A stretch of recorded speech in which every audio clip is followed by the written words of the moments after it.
بسم اللہ الرحمن الرحیم نحمدہ ونصلی علی رسولہ الکریم اما بعد۔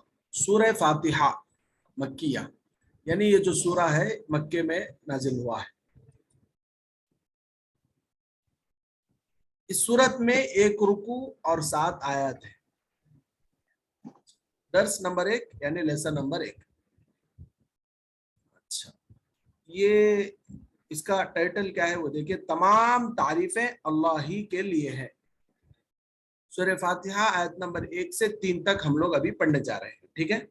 دیکھیے، اعوذ باللہ من الشیطان الرجیم بسم اللہ الرحمن الرحیم الحمد للہ رب العالمین الرحمن الرحیم مالک یوم الدین۔ اس کا ورڈ ٹو ورڈ جو ترجمہ ہے وہ دیکھیے، لفظ بلفظ ترجمہ، یعنی ورڈ ٹو ورڈ ترجمہ، ایک ایک ورڈ کا ترجمہ یہاں پر ہے۔ دیکھیے، الحمد تمام تعریفیں، الحمد تمام تعریفیں، للہ اللہ ہی کے لیے ہیں، للہ مطلب اللہ ہی کے لیے ہیں، ربی جو پروردگار ہے، ربی جو پروردگار ہے، العالمین سارے جہانوں کا، العالمین سارے جہانوں کا، یعنی جس طرح زمین ایک جہان ہے، زمین آسمان کے درمیان کی جو دنیا ہے جس میں ہم رہتے ہیں، جیسا یہ ایک جہان ہے، اس طرح کی بہت سارے جہان ہیں جس کے بارے میں آپ لوگ آگے پڑھیں گے۔ الرحمن نہایت مہربان، بولے تو بہت زیادہ مہربان۔ الرحیم بڑا رحم کرنے والا ہے، الرحمن نہایت مہربان، الرحیم بڑا رحم کرنے والا ہے۔ مالک کی مالک ہے، مالک مالک ہے۔ اس میں اگر آپ لوگ غور کریں گے تو آپ کو معلوم ہوگا کہ بہت سارے الفاظ، بہت سارے ورڈز وہی ہوتے ہیں جو اردو میں یوز ہوتے ہیں، اور اردو میں ہم لوگ یوز کرتے ہیں معمول سے، بس اس کو تھوڑا غور کرنے کی ضرورت ہوتی ہے۔ مالک بولتے نا، تو وہی ہے، مالکی مالک ہے۔ یوم کے معنی ہے دن، یوم الدین روز جزا کا، الدین جزا بولتے ہیں بدلے کو، ٹھیک ہے؟ یوم الدین روز جزا کا مطلب بدلے کے دن کا مالک ہے بول کر، ٹھیک ہے؟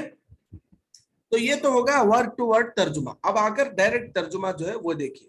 ترجمہ، الحمدللہ رب العالمین، سب تعریفیں اللہ ہی کے لیے خاص ہیں۔ الرحمن الرحیم، اچھا خاص ہے جو تمام جہانوں کا پروردگار ہے، سب تعریفیں اللہ ہی کے لیے خاص ہیں جو تمام جہانوں کا پروردگار ہے۔ الحمدللہ رب العالمین کا یہ ترجمہ ہے۔ الرحمن الرحیم بہت بڑا مہربان، نہایت رحم کرنے والا ہے۔ الرحمن الرحیم بہت بڑا مہربان، نہایت رحم کرنے والا ہے۔ مالک یوم الدین روز جزا کا مالک ہے، بدلے کے دن کا مالک ہے۔ تو یہ ہوگا ٹرانسلیشن۔ اب اس کی تشریح مطلب اس کے بارے میں اور تھوڑی وضاحت اور بھی اس کے بارے میں ایکسپلینیشن، اس کو کہتے ہیں تشریح۔ ان 3 آیات میں 3 باتیں بیان کی گئی ہیں، ان 3 آیتوں میں 3 باتیں بتائی گئی ہیں۔ کیا کیا؟ نمبر 1، دونوں جہاں کے رب ہی کے لیے تمام تعریفیں ہیں۔ پہلی بات کیا؟ دونوں جہاں کے رب ہی کے لیے تمام تعریفیں ہیں، اللہ تعالیٰ کے لیے ہی سب تعریفیں ہیں۔ نمبر 2، دوسری بات کیا؟ جو رب ذوالجلال نہایت ہی مہربان اور بڑا رحم کرنے والا ہے۔ ذوالجلال بولے تو جلال والا، غصے والا، لیکن اس کے باوجود اللہ تعالیٰ بڑا مہربان بھی ہے اور بڑا رحم کرنے والا بھی ہے۔ تیسری بات کیا ہے؟ وہ روز جزا کا مالک ہے، یعنی بدلے کے دن کا مالک ہے، سب کچھ اس کے فیصلے کے حساب سے ہی چلے گا۔ تو یہ ہو گئی تشریح۔ اب آگے اور بھی زیادہ تھوڑا ڈیپ سے اس کی تفسیر ہے، یعنی ابھی ہم لوگ جو پڑھے آیا تھا اس کا ٹرانسلیشن پڑھے، ٹرانسلیشن پڑھنے کے بعد کچھ باتیں معلوم ہوئی، لیکن ابھی بھی اس کے تعلق سے کچھ سوالات ہمارے دماغ میں چل رہے ہیں۔ اب جیسے तमाम जहानों का बोले तो कितने जहां है क्या है, तो ये सारी, और उसके बारे में जो और ज्यादा डिटेल्स रहते हैं और ज्यादा क्लैरिफिकेशन रहता है उसे तफसीर कहते हैं, जिसको अब हम लोग आगे पढ़ेंगे। देखिए, जितनी भी तारीफें रोजे अव्वल से लेकर यानी पहले दिन से लेकर आज तक हुई है और सुबह क़यामत तक यानी क़यामत की सुबह तक जितनी भी तारीफें होंगी वो सब तारीफें दरअसल उस जात अक़दस के लिए है, जो सिर्फ इंसानों और जिन्नात ही का नहीं बल्कि पूरे आलमों का पालनहार है यानी पालने वाला है।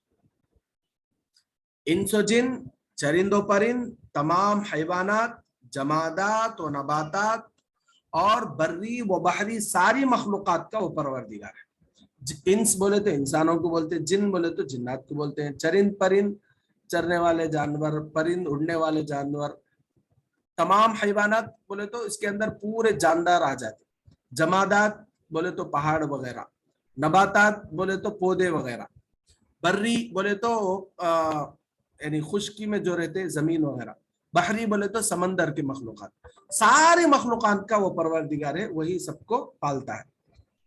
अल्लाह ताला की सिफतों में एक सिफत हमीद भी है। अल्लाह ताला के जो सिफात है ना उसमें एक सिफत क्या है, हमीद भी है, जिसकी तारीफ की गई। हमीद बोले तो किसको बोलते हैं, जिसकी तारीफ की गई है। हमीद जिसकी तारीफ की गई, जो खूबियों वाला और तारीफ के काबिल जात है। अब जैसा अल्लाह ताला को कुरान में एक जगह हमीद कहकर भी अल्लाह ने बयान फरमाया। देखिए सूरह निसा की आयत नंबर 131 में है, वकान अल्लाहु गनिय्यन हमीदा, अल्लाह ताला बेनियाज और तारीफ किया गया है। अल्लाह ताला बेनियाज और तारीफ किया गया है। हजरत मकातल बिन हुब्बान या फिर हब्बान रहिमहुल्लाह ने फरमाया कि आलम 80,000 है। आलम यानी दुनिया जैसा एक आलम है, जिसे या फिर प्लैनेट्स भी कह सकते, ऐसे 80,000 है। 40,000 आलम खुश्की में है और 40,000 आलम समंदर में है। ये क्यों, ये कौन फरमा रहे, हजरत मकातल बिन हब्बान। अच्छा, एक दूसरे साहब क्या फरमाते हैं, देखिए हजरत वहब बिन मंबा रहिमहुल्लाह फरमाते हैं कि आलमों की तादाद 18,000 है। 18,000 है बोल के भी एक मुफस्सिर फरमा रहे। हजरत काब अल अहबार ने यूं फरमाया कि आलमों की तादाद का इल्म सिर्फ अल्लाह ताला को है। या असल में आलम कितने हैं कहने का सिर्फ अल्लाह को मालूम, अल्लाह के अलावा किसी को नहीं मालूम बोल के काब अल अहबार फरमाते। सारी मखलूक को जिंदा करने वाला भी वही अल्लाह ताला है और जिंदा रखने वाले भी अल्लाह ताला ही है। सूरह बकरा के आयत नंबर 131 में भी अल्लाह ताला के लिए रब्बुल आलमीन का जुमला इस्तेमाल हुआ है। जैसा कि आप देख सकते हैं, क़ाल अस्लमतु लिरब्बिल आलमीन, इसके अंदर भी अल्लाह ताला को रब्बिल आलमीन कहा गया है। अल्लाह ताला रहमान है यानी बहुत बड़े मेहरबान है। इतने बड़े मेहरबान कि लफ्ज रहमान अल्लाह ताला के अलावा किसी और के लिए इस्तेमाल करना दुरुस्त नहीं। समझ में आ रहा? रहमान का लफ्ज सिर्फ अल्लाह के लिए खास है, अल्लाह के अलावा किसी को आप रहमान नहीं बोल सकते। आप बहुत बड़े रहमान हैं, यानी कोई आप पर मेहरबानी कर रहा है तो आप उसे आप रहमान नहीं कह सकते। ठीक है, क्यों? इसलिए कि ये सिर्फ और सिर्फ अल्लाह के लिए खास है। जी आगे देखिए, सूरह रहमान का आगाज अर्रहमान अल्लमल कुरान से किया गया, जिस सूरह में रब्बुल जलाल की 20 नेमतों का तज़किरा है। अब वो रहमान के बारे में और थोड़ा आगे फरमा रहे कि जो सूरह रहमान है उसका आगाज क्या है बोले तो अर्रहमान के लफ्ज से छुआ। वो सूरह के अंदर क्या बोले तो अल्लाह ताला के बहुत सारे खूबियां और अल्लाह ताला के बहुत सारी नेमतों का जिक्र है। 20 बोले तो बहुत सारे, यानी 20 से ज्यादा टेंस में जो आते उसको बोलते।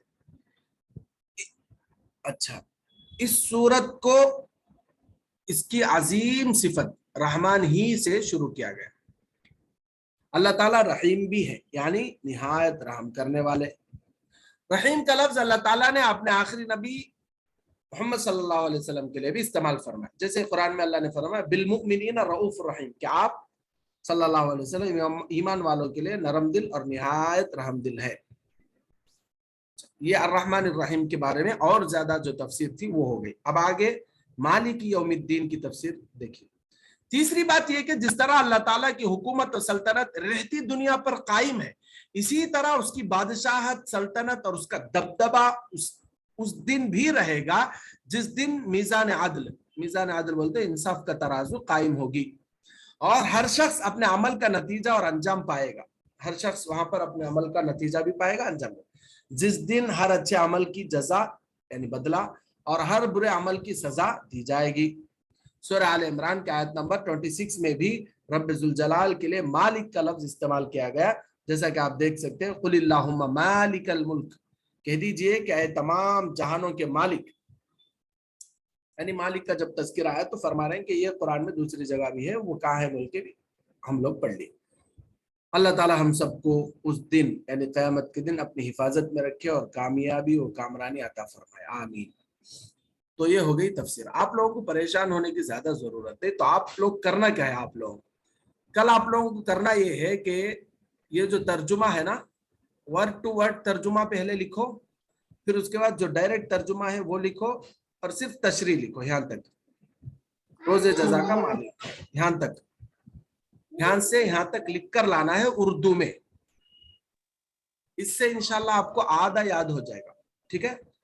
यहाँ तक लिख करना, उसके बाद ये जो है ना इसको पढ़ो आप लोग, कोई मुश्किल नहीं है, मुश्किल समझकर इसको छोड़ देंगे तो वैसे रह जाएगा। आप इसको पढ़िए, अगर कुछ समझ में नहीं आया तो टिक करके रखिए, बाद में मुझे पूछकर आप उसको हल कर सकते हैं जी।